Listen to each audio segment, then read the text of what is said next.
nirudi nikaendelee na mambo yangu mengine.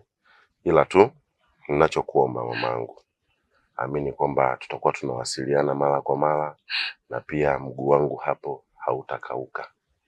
Muda wote nitakuwa najaribu kufika hapa na kuendelea kuwajulia hali. Wasubiri ndugu zako.